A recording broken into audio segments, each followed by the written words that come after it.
What's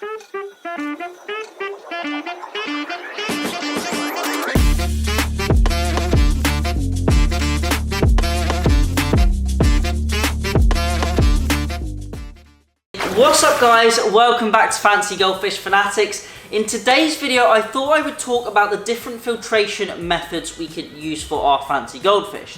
Now on Instagram I get loads of comments saying how crystal clear the Goldfish Mega Tank is, and I do have to agree, it is a very clear tank, especially for 8 foot long, and looking through 8 feet of water, the water is crystal clear. So in today's video I thought I would explain about my filtration system briefly. I've already covered this on multiple videos, but thought I would cover my filtration system, go through the different methods you can use for aquariums, the different styles of filtration, and really focus on how to achieve a super crystal clear tank with excellent water quality. Today I am going to try and be as concise as possible, really get to the point and really pin down how to get a clear aquarium just like mine. So first of all, let's talk about the different methods of filtration. You've got a huge range of filter medias and a huge range of different filters from many different manufacturers all over the world, but I would say the main styles of filtration are your sponge filters, your hang-on back filters, your canister filters, your internal filters, and then finally your sump filters. Now this tank uses a sump filter which I constructed myself, and it is actually an internal sump filter. I haven't really seen many tanks, especially a tank of this scale, actually utilize an internal sump filter, but we'll go on to that further throughout the video.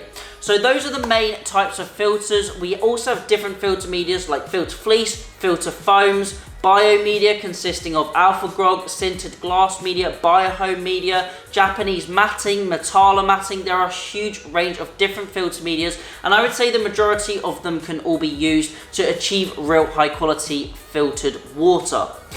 So looking first at the sponge filters. Sponge filters are small internal filters that you can place into your aquarium. They are run on an air-driven pump, and they simply collect dirt and debris. They act as a mechanical and a biological filter. They are really easy to use as they are very small. They provide in oxygen, remove CO2, obviously with the use of the air pump. They remove debris and fine waste from the water, and they're really good at growing small bacterial colonies on those filters.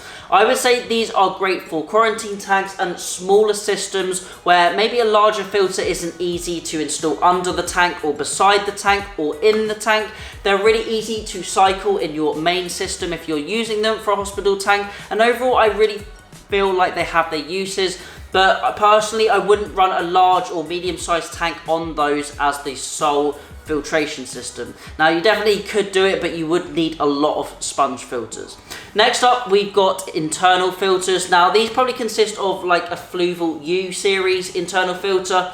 They provide nice flow around the aquarium, collect lots of debris, and normally have quite a high turnover rate for smaller tanks. However, personally I don't like to use them as they don't really hold much filter media at all, and you've really got to get a very big one like a dual bioflow internal filter to really get a lot of media in that.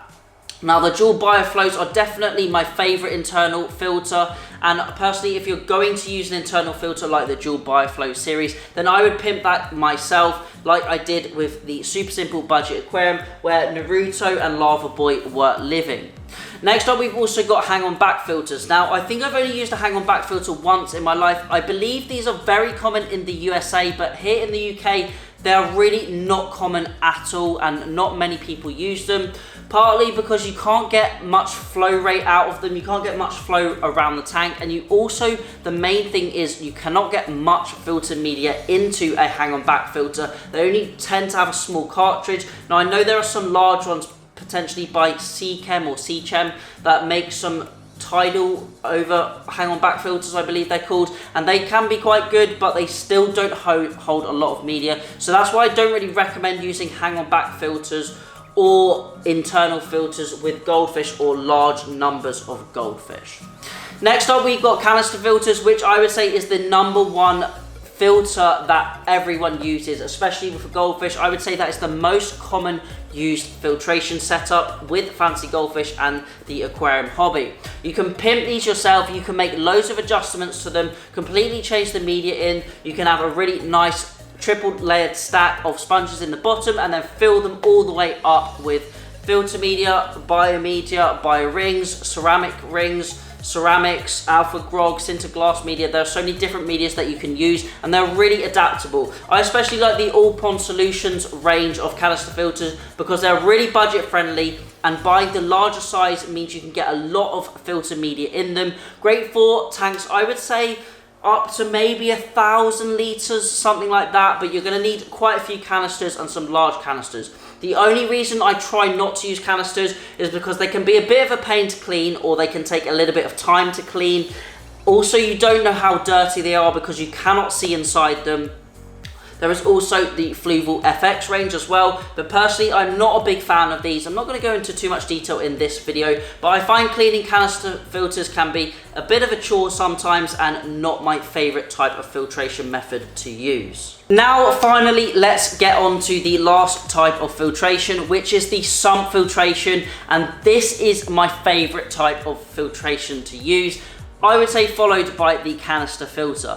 Now I have an internal sump within this system. It is layered with a filter fleece section on top, which I change out once a week. We then have a coarse and a medium sponge pad underneath those, which get cleaned out, I would say, every 2 to 3 weeks, because that filter fleece catches the majority of the dirt every single week. That is then held up by some egg crate, and then the water moves down through a majority of alpha grog, but lots of different biomedias. We've got alpha grog, we have Eheim ceramic balls, I've got some ceramic hoops in there, or some ceramic noodles. I've also got lots of biohome. I think there's around 6 to 7 kilos of biohome in there as well, and overall that is providing a massive home and a massive area for bacterial colonies to colonize, reducing ammonia and nitrate, and in the anaerobic spots maybe reducing a bit of nitrate as well. Now all of that water then passes through the UV clarification system.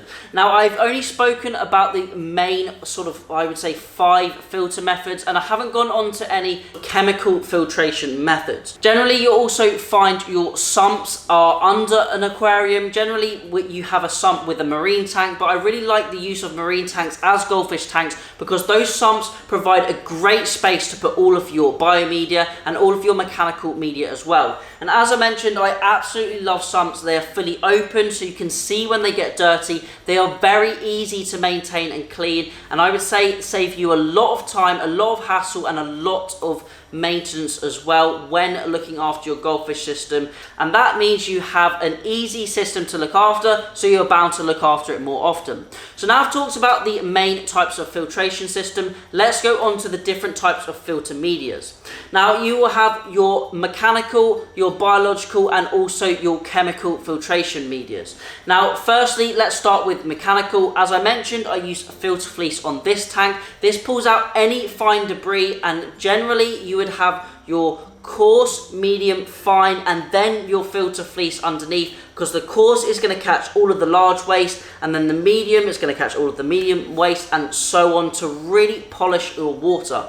However, obviously I have mine a little bit backwards because I change my filter fleece regularly, which means that the rest of the filter does not get dirty, and it also means that maintenance is nice and easy for me as well. I simply take the filter fleece out, rip a new piece off the roll of filter fleece I get, and place a new one in. No cleaning or anything like that. Super simple, super quick, and it means filter maintenance is kept to a minimum each week. So you've mainly, for your mechanical, you've got your sponges, your filter fleece. You can also use Jack mat or metal matting as well, and I would say generally that is what you would use as a mechanical filter. Then let's move on to biological. You've obviously got plastic medias like bio balls or Flowcore, often used in koi pond multi-bait filters, but generally I try to avoid all plastic media. I'm not a big fan of K1. I know people absolutely love K1, but I'm not a massive fan of it, and I would would rather use a sintered glass media or a ceramic media that has a higher surface area, like the Biohome media, which is definitely one of my favorites. You've also, as I mentioned, you've got some biomedia, which is made from ceramics, and also alpha grog, lava rock. Things like that have a really high surface area to grow your bacteria on, provides a really good environment for your bacteria to live in. Now, obviously, if you're using plastic media, aerating it, you are knocking off any dead bacteria and allow new bacteria to colonize, which I think is absolutely great. So if you are going to use a sintered glass media, a ceramic media, or a sort of lava rock or alpha grog, in the best scenario, I would always aerate this if you can, to provide a high oxygen environment for the bacteria, and also to knock off any dirt and debris to stop it clogging up and to stop it from clogging so that bacteria doesn't have anywhere to grow. So if you can, in an ideal scenario, I would aerate that media. I don't in this aquarium, and if I could, I probably would, but it's just not possible really in this style of sump filter. But if you do have a large sump filter underneath your aquarium, I would definitely go down this route. So finally, let's talk about chemical filtration. Now, obviously I've got a UV on this tank, which I'll speak about in just a minute, but you also have other chemical filtration like zeolite, which will remove heavy metals and mainly ammonia from the water. Great if you've got a new tank and you want to eliminate ammonia very quickly, or good for hospital tanks and quarantine tanks as well. You've also got activated carbon, or otherwise known as like charcoal, which is great at improving water quality and improving water clarity, removing any dissolved organic compounds from the water and really polishing the water as well. And then you also have some polishing pads. You can get nitrate pads, ammonia pads, resins. There are loads of different chemical filter medias that you can use to target specific chemicals within the water. Like, you can use a polyfilter, which helps target loads of heavy metals, removing different metals from the water and making sure that you don't have any sort of chemical build up within the water column. And then finally, let's talk about the UV. Now, the UV is what I believe gives this tank the sort of bluish, super clear look to it, and I would say a UV is very important if you want to get that next level super clear water. I would say this water would have a slight greenish tinge if I didn't have the UV, but since changing the UV bulb in my UV system, the water has been so clear and I'm getting absolutely amazing clarity. Coupled that with the large sponge filter and the not overstocked aquarium means that that water is in superb quality and condition, means that the light can penetrate down to the bottom and we have a really nice bright environment. So now we've covered the filter medias, the different types of filtration. Let's talk about how to achieve that super clear water quality and my tips to achieve a really crystal clear aquarium. Now, to do this, I don't want to make any sacrifices. I want to give you my favorite tips and exactly what I would do if you're just seeking crystal clear, healthy water for your fish. First of all, I would definitely use an air pump. As you can see, oxygen really helps improve water quality. Removing CO2, it provides a nice surface area for gas and oxygen to diffuse into the water and also diffuse out of the water. So I would definitely use an air pump. It is mainly aesthetical in a large tank like this, but it does help remove and improve oxygen levels and remove that CO2 from the water. So I definitely use an air pump. Definitely use filter fleece, whether it's in a canister filter or a sump filter or even internal filter. Using filter fleece, changing it out regularly is gonna really improve your water quality. If you want to go that next step, definitely add some activated carbon. You will need to change this out. Ideally, I would say every 4 weeks, but you could probably go up to every 8 weeks. But if you really want to hit that real crystal clear water, I would use activated carbon. It's really difficult to recommend a dose rate or a size rate of activated carbon to use in an aquarium, but I would say in a tank like this, I don't actually use it, but if I were to use it, I would say you're probably going to want around the kilo mark, changing that out every 6 to 8 weeks. I would say, I'm trying to think of a general rule of thumb, maybe 50 grams per 150 litres of water every 4 to 6 weeks would be a general rule of thumb to use. But remember, if you are going to treat your fish or you're adding any kind of chemicals to treat algae or fertilizers or anything like that, activated carbon will remove it. But if you do want to hit that extra step, definitely look at a good quality activated carbon to improve water clarity. Next up, always use a UV. A UV is going to give you that next elevated level of water clarity. It's going to really improve the water quality. I actually use a pond UV on this aquarium, but using a large aquarium grade UV in your sump system or on the back of your canister filter is going to help improve that water clarity as well.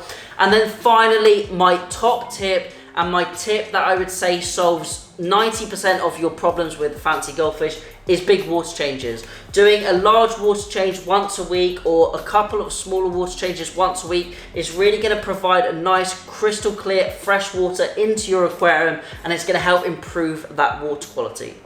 So that is it for today's video. Hopefully I've told you how to achieve crystal clear water, the different types of filter methods and the different types of filter medias to use. If you want to check out more on our Back to Basics series playlist, then check out the playlist. It is in my video section on the channel homepage, and you can see we have so many different videos, how to look after your fancy goldfish and the basics and fundamentals to the goldfish hobby. But that's it for today's video. If you do have any questions, leave them down below. If you want to have your tank or setup featured on the channel in our Rate My Tank series or our Tank Tour series, pop me an email. The email is down in that description. Don't forget to follow us on Instagram and Facebook for daily fish videos and pictures. But thank you all for watching. Remember to keep those water changes up, and happy fish keeping.